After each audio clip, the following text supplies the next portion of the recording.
todos os nossos telespectadores aqui do Debate Político. Aqui é Letícia Barbosa, mais uma vez com vocês. Hoje, dando seguimento aos nossos quadros, onde nós estamos convidando os pré-candidatos à Prefeitura de Manaus, estamos hoje com ele, Heron Bezerra. Seja muito bem-vindo, Heron. Como você está? Olha, agora muito melhor, viu, Letícia? Conversando com você, batendo papo, principalmente podendo divulgar as nossas ideias para Manaus, que em última análise é que eu acho que qualquer pré-candidato deve fazer. Evitar xingamento, evitar bate-boca e sim apresentar soluções para resolver os graves problemas que Manaus precisa ser resolvido. Da segurança ao transporte, do lazer à cultura, da cultura a todo e qualquer tipo de problemas, nós temos que debater porque, mas isso não é problema da prefeitura. Você não mora no Amazonas, você mora em Manaus. Nós moramos no município de Manaus. Eu não moro no Brasil, eu moro no município de Manaus. Portanto, o prefeito é o principal ator de uma cidade, é ele. O governador, o presidente, etc., são importantes, mas o principal gestor é exatamente o prefeito. Portanto, essa pessoa tem sobre os seus ombros uma grande responsabilidade. E a qualidade da cidade, da vida da nossa cidade, vai depender em muito do tipo de gestor que nós vamos escolher agora no dia 7 de outubro. Heron, eu fico muito feliz que você já tenha chegado dando sua opinião, falando um pouquinho sobre sua visão em relação ao nosso cenário político, mas nós também precisamos aqui abrir um espaço para você se apresentar ao nosso público. Eu mesma poderia trazer aqui todo o seu currículo, mas eu acho que nada melhor do que a gente mesmo falar sobre nós. Então, quem é Heron Bezerra? Eu sou um militante de esquerda a vida inteira. Em 72 eu estava entrando na guerrilha do Araguaia. Pra você ter uma ideia de quem eu sou. Eu nunca mudei de lado na minha vida. As pessoas podem gostar ou discordar. E eu jamais vou mascarar o que eu sou. Tem gente que se fantasia de um jeito, se fantasia de outro, dependendo do momento e do cenário. Eu não. Eu sou um militante de esquerda a vida inteira. Sou fundador do PCdoB no Amazonas. Fui deputado por vários mandatos. Mas isso não me impediu de estudar, de fazer pós-graduação. Eu sou doutor em sustentabilidade, sou professor doutor, portanto, da Universidade Federal do Amazonas, de meteorologia e climatologia. Eu cuido disso, coordeno 7 projetos de pesquisa dentro da UFAM, toco um projeto de transição de energia solar, de transição energética na UFAM, que é exatamente visando a descarbonização da Amazônia, no momento em que o mundo reclama cada vez mais contra os extremos climáticos. O que está ocorrendo no Rio Grande do Sul, o que ocorreu no ano passado aqui no Amazonas, é exatamente uma imagem acabada do que nós trabalhamos. Evitar a tragédia ambiental que se avizinha. E a melhor maneira de fazer isso é exatamente adotando políticas limpas, sustentáveis. Portanto, eu trabalho com isso profissionalmente, academicamente e politicamente. Portanto, sou um militante de esquerda a vida inteira, sempre teve o mesmo lado, ao lado do trabalhador, ao lado da juventude, ao lado das mulheres, lutando contra todo tipo de discriminação. É de minha autoria, por exemplo, a lei que criou a FAPEAM, a Fundação de Amparo à Pesquisa no Amazonas. É um projeto de lei de minha autoria. Assim como é de minha autoria a lei que garante que qualquer cidadão ou cidadã em Manaus, no Amazonas, que ganha até 3 salários mínimos não paga concurso público. Eu fiz essa lei pensando exatamente na pessoa que está desempregada ou que tem uma renda pequena e que não vai poder fazer um concurso público porque vai pagar uma taxa de 100, 200 reais quando ele não tem dinheiro sequer para comer. Portanto, perceba que a minha vida inteira eu tive preocupado com essas questões. Lá na década de 70, nós fundamos as primeiras entidades ambientais, quando a luta ambiental não era moda. A sede da COIAB aqui no Amazonas, aqui em Manaus, a Organização das Organizações Indígenas da Amazônia Brasileira, foi comprada com a emenda de minha autoria. Também quando defender índio não era moda, porque hoje virou moda. Hoje todo mundo quer se fantasiar de índio, de ambientalista, porque isso hoje dá ibope. Na época que nós levantávamos essa bandeira, isso dava cadeia e prisão. Estava cadeia e prisão. Portanto, a minha luta política me rendeu boas alegrias, bons mandatos, e também me custou muitos dissabores. Várias prisões, 2 cassações. Eu fui cassado politicamente, exatamente por combater a ditadura militar. Então, eu conheço na pele o que é o arbítrio, o que é a truculência, o que é a ignorância. E que, lamentavelmente, a gente acaba de ver no Brasil algumas pessoas tentando voltar a esse cenário que nós derrotamos. Esse é o militante Heron Bezerra. Agora, evidentemente, pré-candidato a prefeito de Manaus, para poder, de novo, não xingar ninguém, mas para resolver os problemas dessa cidade.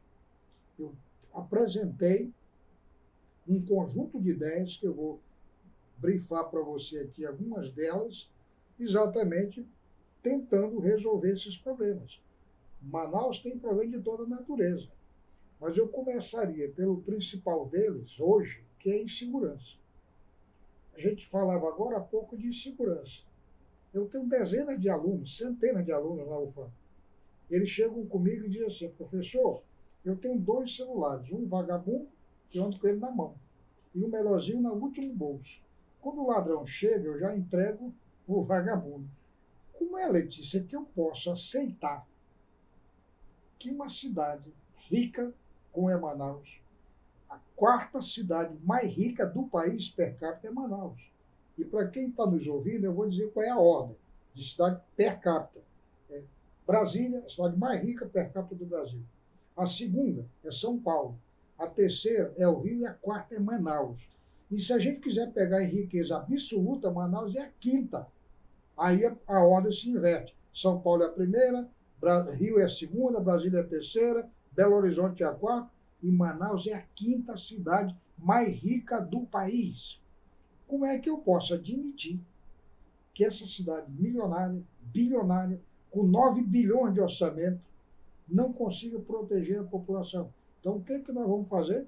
Eu vou colocar um segurança dentro de cada ônibus de Manaus. Ah, Heron, isso é muito caro. É caro, sim. Então, você diga que não quer gastar dinheiro para proteger a população. É um direito seu. O outro pré-candidato qualquer pode dizer isso e vá defender isso para a população. Vai dizer que ela vai continuar sendo assaltada porque você acha mais importante pagar juro para banqueiro do que proteger a população. E vou colocar o guarda de quarteirão. Um homem e uma mulher, uma dupla, 24 horas em todas as ruas de Manaus, para diminuir assaltos, diminuir a violência e garantir a vida das pessoas. Porque a vida, Letícia, é o teu maior patrimônio, é o meu maior patrimônio. O meu cargo de diretor do Centro de Ciência do Ambiente da UFAM, de professor, doutor da UFAM, nada disso valerá nada se eu estiver morto. O teu programa, a sua apresentação, esse projeto que vocês constroem aqui de maneira eficiente, nada disso vale a pena se você estiver morta. A vida, portanto, é o maior patrimônio que cada um de nós tem. E ninguém cuida disso, não.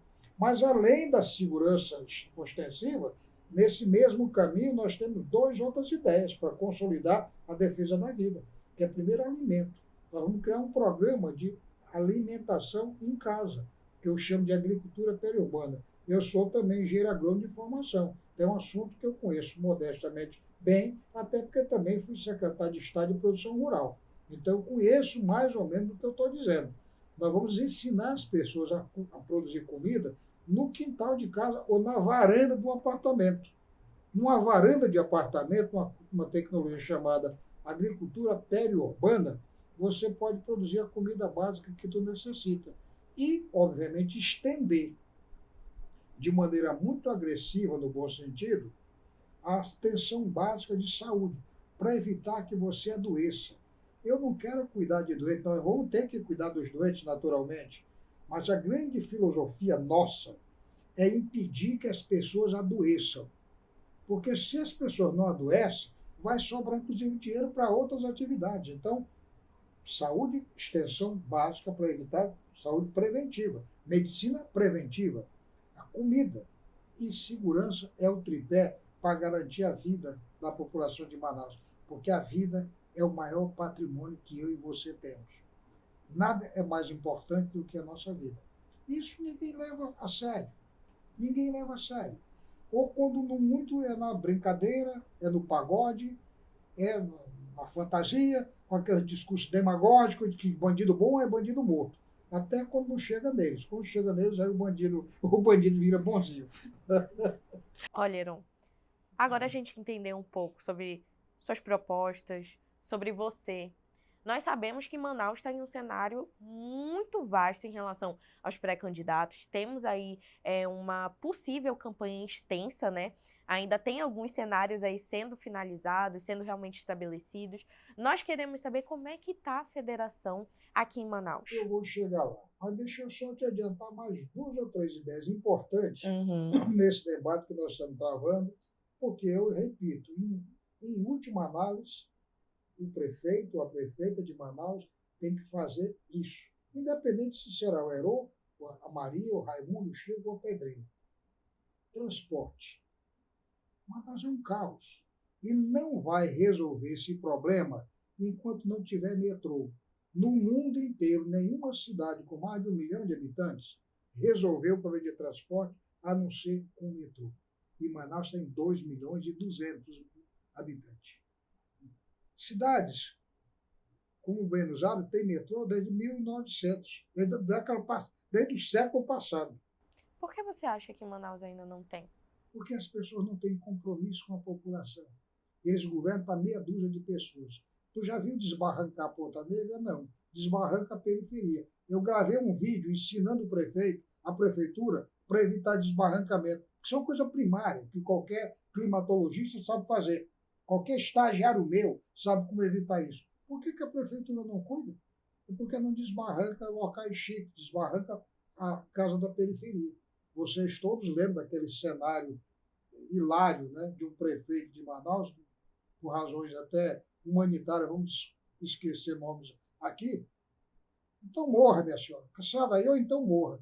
O povo não está morando na periferia, nos barrancos, porque quer não. É porque não tem outra opção. Então, nós não temos que tratar a população dessa maneira, não. Tem que respeitar a população. Portanto, é fácil resolver esse problema conhecendo qual é a capacidade que aquele solo tem de suportar água e tomando medidas para evitar que as pessoas ou fiquem ali, ou sejam removidas preventivamente quando a tragédia vai chegar, porque eu sei quando é que vai chover.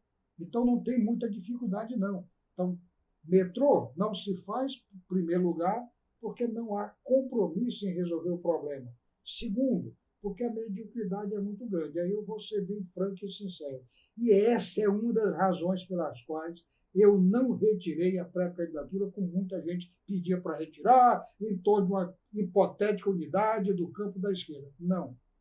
Eu olhava para um lado e para outro e eu só via mesmice. Eu só via mesmice, xingamentos, besterol para cá, besterol para lá, e não ideias sérias.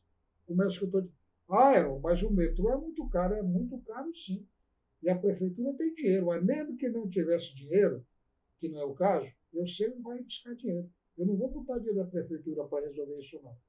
Nós vamos abrir uma parceria pública-privada aberta ao mundo inteiro. Para quem quiser vir fazer o metrô, ele vai ganhar concessão por 20, 30 anos, de acordo com o que a legislação permitir. Ponto. Então, você vê que tem solução para resolver essas questões. Mas, Letícia, e a cultura, o lazer? O que a população de Manaus faz no final de semana? Tem a Ponta Negra, ou então vai para Laje, passar Blondon e se queimar, porque não tem opção de lazer. Nós vamos criar um centro de cultura e lazer em todos os bairros de Manaus, para que as pessoas tenham também o lazer, tenham o divertimento, a cultura, com internet livre, com inclusão digital, para que as pessoas cheguem no século XXI, que infelizmente nós ainda estamos no século XX e alguns no século XIX. É esse tipo de questões que nós precisamos enfrentar em Manaus. Eu não quero uma cidade de inimigos, em que as pessoas xingam um outro porque um é de direita, outro de esquerda. Eu não quero saber disso. Eu serei prefeito dos manauaras como um todo. Se você é de direita ou de esquerda, é uma opção sua. Como eu acabei de registrar para você, eu sou um homem de esquerda, a vida inteira. A vida inteira. Nunca mudei de opinião. Quando a esquerda está bem ou ruim, eu estou no mesmo campo. Porque tem gente que é de esquerda ou de direita de acordo com a conveniência. De acordo com a onda, ele vai por um lado ou para o outro. Não, eu não luto por uma coisa, eu luto por uma causa. Portanto, a minha causa é a causa do socialismo. Eu não vou mudar de lado, eu não vou mudar de opinião. Como dizia o nosso velho e saudoso poeta Tiago de Mello, eu não tenho um novo caminho, eu tenho apenas um novo jeito de caminhar. Eu apenas caminho diferente, mas a caminhada e o objetivo é o mesmo. É a defesa do povo, é a defesa da saúde, da educação, da cultura, do lazer, do progresso em última análise. Nós precisamos deixar o povo viver bem, com riqueza material, criar milhares de empregos. E aqui eu te anunciei 2 obras que vão gerar milhares de empregos nessa cidade, que, em última análise, é bom para todo mundo. Para quem vive da comunicação, para quem vive do lazer, para quem vive da cultura, para quem é dono de taberna, para todo mundo. Se tem riqueza material, todo mundo vai viver melhor. Sim. E, claro, é esse o debate que nós estamos travando dentro da federação. A federação não é um partido só, são 3 partidos. Todos têm autonomia de apresentar propostas junto à federação, mas a federação só decide por consenso. Então, tem 2 pré-candidatos hoje. A minha pré-candidatura apresentada pelo PCdoB, a pré-candidatura do Marcelo apresentada pelo PT, que se filiou recentemente ao PT. Muito bem. Eu, como eu acabei de dizer, eu não via nenhuma razão para retirar minha candidatura em torno de uma candidatura que não tem tradição, primeiro, no campo da esquerda. Segundo, que não tem unidade sequer internamente dentro do PT. Porque, e é compreensível, em última análise, ele chegou e já sentou na janela, como se diz na linguagem popular. Eu imagino o incômodo que isso tenha provocado dentro do Partido dos Trabalhadores. Mas isso é um problema do PT que eu não quero me meter. Portanto, o PCdoB decidiu manter minha candidatura, o PT decidiu manter a candidatura dele, e a Federação Nacional vai ter que arbitrar e decidir quem será o candidato, porque o prazo está acabando. No dia 20 de julho agora, daqui a 19 dias, começam legalmente as convenções. Elas vão do dia 20 de julho a 5 de agosto. Até lá, nós vamos, evidentemente, até lá não, bem antes do dia 20, nós teremos que chegar num acordo nacional, já que não houve acordo a nível municipal e nem estadual, para arbitrar quem será o candidato da federação. Porque na convenção do dia 20, só vai poder chegar um nome para ser homologado pelos 3 partidos. É assim que esse debate está. Portanto, da minha parte, eu estou levantando ideias, estou apresentando proposituras para discutir uma Manaus melhor. Se a Federação Nacional entender que esse caminho é o mais apropriado, eu terei prazer, terei honra e me dedicarei, como sempre fiz, em qualquer missão, a levar da melhor maneira possível. Ah, não, Herói, não é você agora, ok. A federação tem direito de decidir quem é o candidato.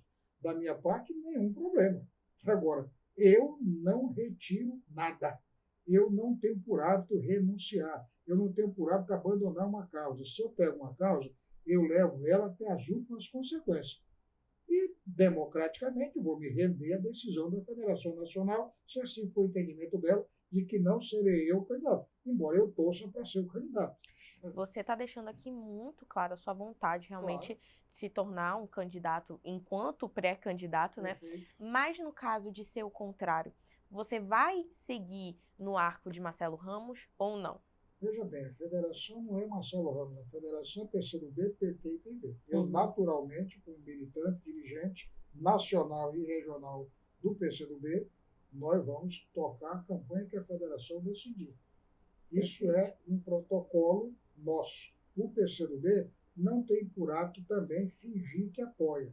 Tem muita gente que finge que apoia, mas apoia a meia boca, apoia, mas não apoia.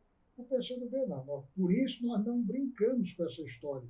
Por isso nós não lançamos candidato de brincadeirinha, para ocupar espaço, para ocupar mídia. Eu não necessito disso. Eu sou professor doutor da UFAM. Eu sou dirigente de um centro de pós-graduação da UFAM. Entendeu? Fui deputado por mais de 20 anos. Fui secretário de Estado de Produção Rural, secretário nacional de Ciência e Tecnologia. Tudo que eu não preciso é de mídia. Você está entendendo? Eu não preciso disso. eu realmente quero usar essa pré-campanha, estou usando para apresentar ideias e, eventualmente, prefeito para resolver esses problemas estruturantes.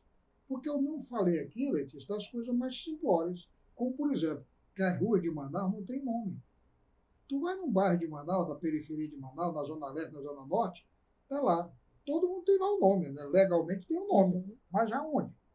Procura a placa, tu não vai encontrar a placa da rua em nenhum lugar.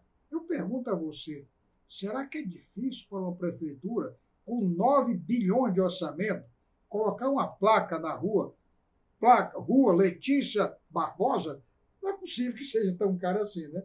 Então, eu vou fazer uma parceria com todas as associações de Manaus e elas vão cuidar da sua própria rua, colocando o nome e o número, que também começa com 100, cai por 2, sobe por 20 e é uma esculhambação geral. É isso que é Manaus, a cidade com orçamento de 9 bilhões de reais. Agora, dando seguimento aqui para o nosso quadro, nós vamos chegar em um momento que é muito importante, que é o nosso jogo das cartas. Olha, antes da gente vir aqui para alguns candidatos, você falou sobre as suas propostas, sobre sua visão enquanto cidadão, enquanto político. E agora eu quero saber uma avaliação, tanto em quanto você avalia, mais ou menos, a Prefeitura de Manaus e a Câmara Municipal, uma vez que nós estamos nas nossas eleições municipais. Letícia, você me deixa constrangida, porque, sinceramente, eu não sei. Olha que eu sou do mundo da política.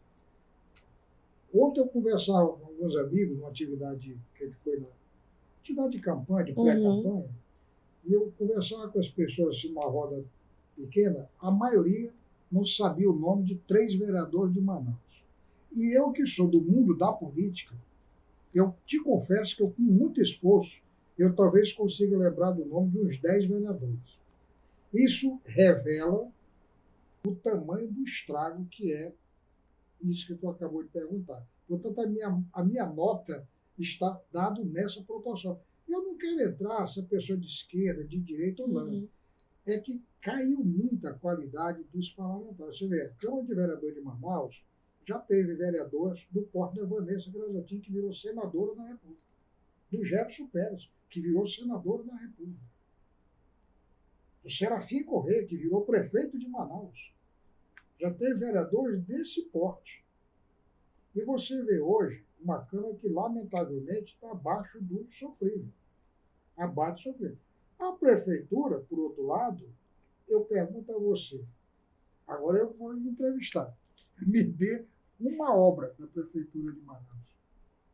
Me dê uma obra estruturante.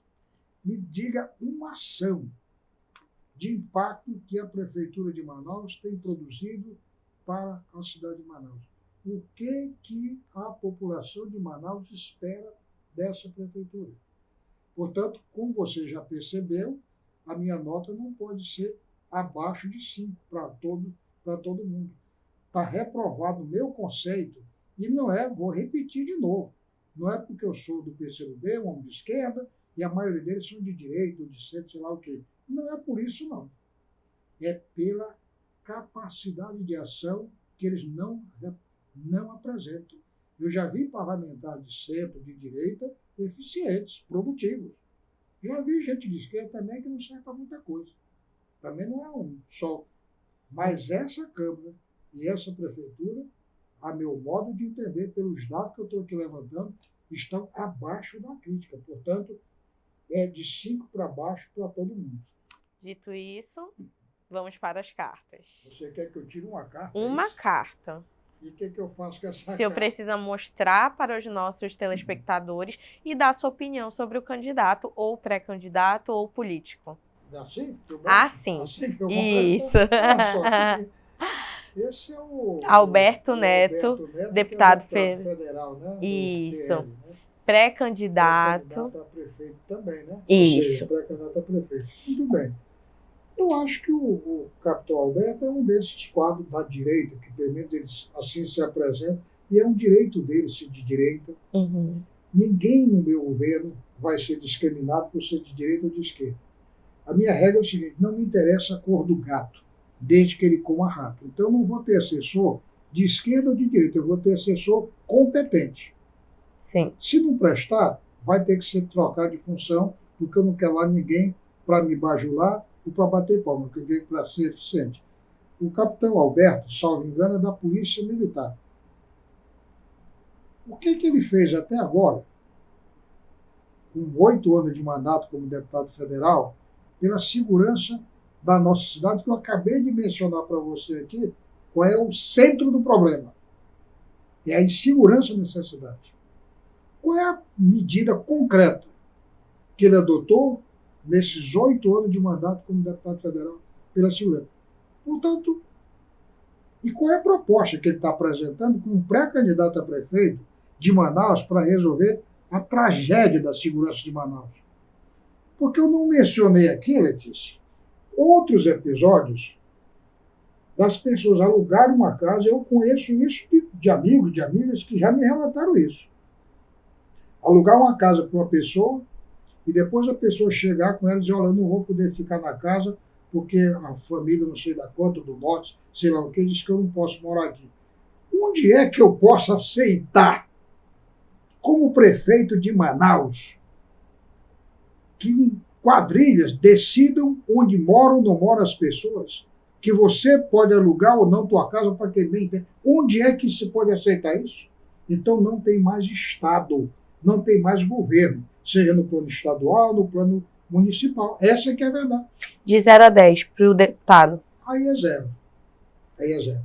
Aí é zero porque exatamente a principal, em tese, bandeira dele, teoricamente, pelo que eu ouço, inclusive, é a segurança, e eu acabei de te dar um retrato aqui. Vou pegar essa aqui que está mais fácil. Professor Eduardo Braga. Olha só. Aqui. Professor Eduardo Braga. Qual a sua nota para o senador? O Eduardo Braga, eu vou dizer com toda sinceridade, foi um governador muito operoso. A maioria das obras do Amazonas foi feita pelo Eduardo Braga. Ponte, Prosamin, Arena da Amazônia, foi tudo feito pelo Eduardo Braga. Foi vítima, todavia, de uma campanha insidiosa de desmonte. E o Eduardo Braga, vocês são da área de comunicação, e a Érica em particular, que trabalha com pesquisa quali, etc., ela deve fazer um estudo de caso do Eduardo Braga. Ele merece um estudo de caso, porque o Eduardo Braga conseguiu perder para o Melo. O Melo, que virou governador numa disputa acirrada. Acirrada nem tanto, porque o Melo acabou ganhando com certa folga. Quando o Melo, ninguém apostava um centavo nele. Porque o Eduardo Braga, isso que eu acabei de dizer, um governador muito operoso.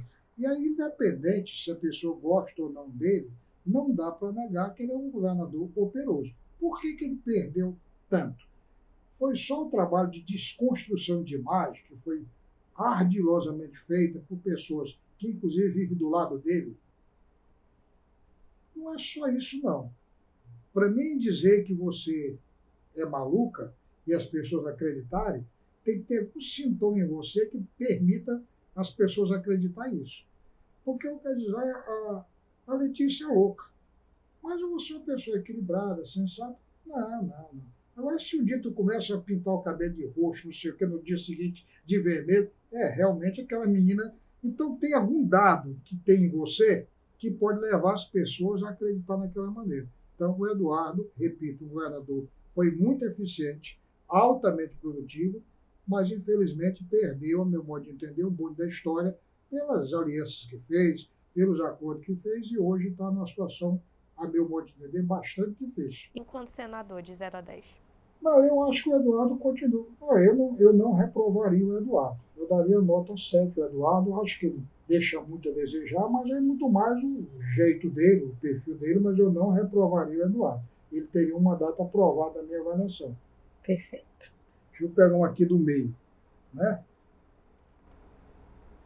Quem? Só para candidato. Esse aqui é o Wilker Barreto, deputado estadual. Qual a sua opinião? Eu acho que está começando a vida, né? E num certo zigue-zague, né? O que eu chamo de zigue-zague? É gente que não tem um lado muito claro. Você está entendendo? Eu não sou muito simpático a quem toda hora tem uma posição diferente, né? Ele chegou na Assembleia com oposição ao Wilson Lima, hoje eu não sei o que ele faz. Então, na minha vida é o seguinte, eu fui oposição a vida inteira. Se eu estou no governo, eu sou o governo. Eu fui secretário de Produção Rural, abandonei o mandato para ir para a CEPRO. E na CEPRO eu fiz um verdadeiro alvoroço, no bom sentido, exatamente porque eu entendo que quando você assume uma tarefa, você tem que levar aquilo às últimas consequências. Então, recuperamos os medicinais, criamos o programa do peixe popular, criamos o programa dos feirões, criamos uma série de medidas, abrimos o primeiro concurso, montamos a DAF, que hoje permite que o Amazonas seja área livre de febre aftosa. Sem a DAF, o Amazonas não seria área livre. E o que significa isso? É que o produtor rural vai vender a carne dele mais cara, vai vender por um melhor preço. É essa a consequência. Portanto, eu acho que o Wilker é bastante sofrível, eu daria nota 2 para ele. Correto. Agora, a sua última carta.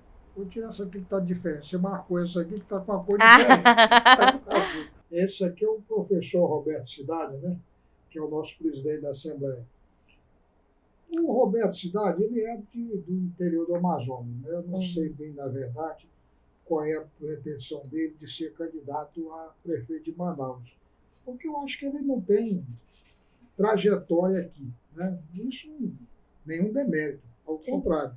Mas ele tem, salvo em Bela Juíza, da região do Madeira, de Manicoré, essa região, em que eu acho que ele daria um grande prefeito lá. Manaus eu já tenho minhas dúvidas, né? Eu tenho minhas dúvidas. Ele tem presidido a Assembleia de maneira bastante republicana, até onde eu sei. Não tem entrado em bola dividida, tem revelado habilidade, por isso foi eleito e reeleito presidente da Assembleia. Evidentemente, defende políticas a seu modo de entender do jeito dele, que eu não concordo naturalmente, porque aí sim entra o aspecto político e ideológico, né? Ele defende posições que são, a meu modo de entender, pela direita, e toda política de direita é no fundamental contra o povo. Como assim? No geral, quem defende de direita é contra o povo, porque defende acabar com o Bolsa Família ou reduzir, é contra aumento de salário mínimo, é contra vantagem para o trabalhador. Então, esse tipo de política eu não compactuo.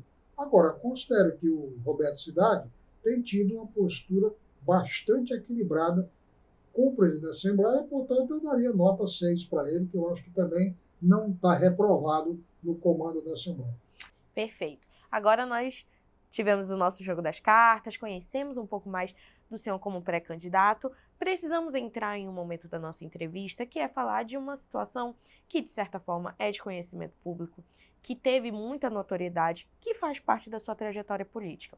O senhor teve suas contas rejeitadas no Tribunal de Contas aqui do Estado, se tornou inelegível. Antes, o senhor falou um pouco sobre perseguições, sobre ter sido cassado, sobre toda uma questão que parte de uma questão ideológica. Como é que o senhor avalia a situação da sua cassação? Exatamente. Você já fez a defesa, você já fez a explicação. Inclusive, em algum desses processos eu fui julgado a rével. Significa dizer que eu nem tive defesa, porque eu estava em Brasília, como secretário nacional de Ciência e Tecnologia, e vou te dar um exemplo. Um desses processos, sabe o que é? É a recuperação do Pau Rosa. Nós fizemos 26 quilômetros de asfalto no Pau Rosa, 80 quilômetros de estradas vicinais com recuperação primária. Isso, no valor da época, custaria ao Estado do Amazonas 26 quilômetros, 1 milhão por cada quilômetro, 26 milhões. 80 de vicinais recuperados, mais 8 milhões. 34 milhões. Eu fiz isso, sabe por quanto? Por 3 milhões de reais. Menos de 3 milhões de reais. Pô, como é que é essa mágica? Aí tu sabe qual é a acusação que o Ministério Público fez contra nós? É que eu não fiz licitação. Não, eu fiz um termo de parceria com a cooperativa de caçambeiros. Quem executou a obra foi uma cooperativa de caçambeiros. Exatamente porque essa é a forma que eu encontrei de reduzir custo e executar o serviço. Olha aqui. Portanto, esse tipo de questão eu adoro debater. Diferente de muita gente. Não, eu adoro que me perguntem, que exatamente me permite explicar por que eu estou sendo perseguido. Porque quem deve explicar isso é o Ministério Público, que moveu a ação contra mim. Pô, peraí, o objetivo não era fazer as vicinais? Até hoje está feita lá. Hoje mal acabada, mal tratada, porque não está tendo recuperação, mas nós fizemos aquilo em 2009 e até hoje está lá as vicinais. 36 milhões, 34 milhões custaria na época para o Estado, nós fizemos por menos de 3. Eu pergunto, qual é o crime que eu cometi? Ter economizado 30 milhões de reais de despesa para o contribuinte amazonense? Portanto, é esse tipo de questão que me deixa à vontade.